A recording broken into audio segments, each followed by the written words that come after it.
L'Assemblée nationale est appelée ce jeudi à examiner le projet de loi dont l'adoption introduirait le parrainage électoral pour la présidentielle. Des rencontres avec la presse se multiplient dans la capitale sénégalaise. L'opposition en ordre de bataille, le parti au pouvoir et ses alliés ripostent et défendent la position du président Macky Sall. Thérèse Faye Diouf, directrice générale de l'Agence nationale de la petite enfance et de la case des tout-petits, parle au nom des jeunes de Benno Bokk Yakaar. Le président Macky Sall est loin d'être un dictateur.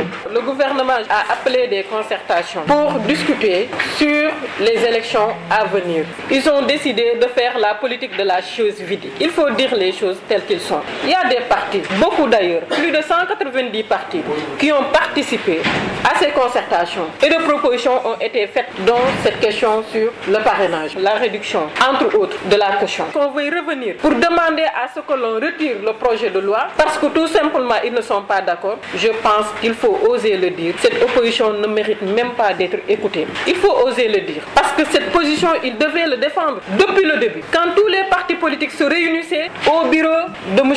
Aly Ngouille Ndiaye, quand tous les partis politiques se réunissaient pour réfléchir comment avoir un processus électoral très simple, mais qui sera dans l'intérêt de tous les Sénégalaises et des Sénégalais. Également, en conférence de presse ce mardi, des députés de l'opposition dénoncent ce qu'ils appellent un coup de force et promettent de faire face ce jeudi. Madi Kenyan, président du groupe parlementaire Libertés et Démocratie, porte leur parole. C'est très facile de prendre des initiatives, de les prendre de manière unilatérale, après d'appeler l'opposition au dialogue, alors qu'on n'est pas en mesure de pouvoir au moins suspendre le processus. Le jeudi, nous nous battrons au maximum sur le terrain du droit. Des propos qui sont loin de faire reculer les jeunes de Benno Bokk Yakaar. Ces derniers encouragent d'ailleurs le chef de l'État Macky Sall à aller jusqu'au bout pour que le parrainage soit effectif au Sénégal. Et là, nous sommes très optimistes parce que la commission a examiné le projet de loi et je pense que tout s'est bien passé. Et c'est des députés quand même qui connaissent bien leur travail et qui maîtrisent effectivement les rouages, en tout cas, de ce texte. Nous ne voyons pas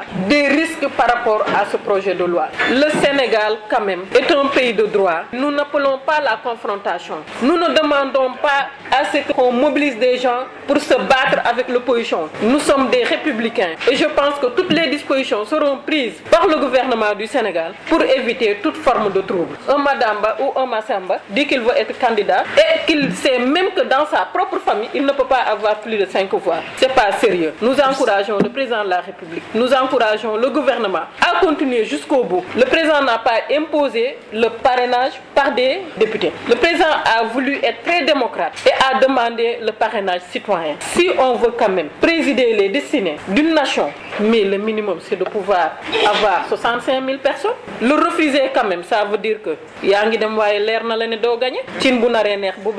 le président du groupe parlementaire Benno Bokk Yakaar, Aymérou Gningue, a aussi fait face à la presse ce mardi. Selon lui, le parrainage est une bonne chose, un filtre qui devrait continuer à faire en sorte que le Sénégal demeure une démocratie majeure.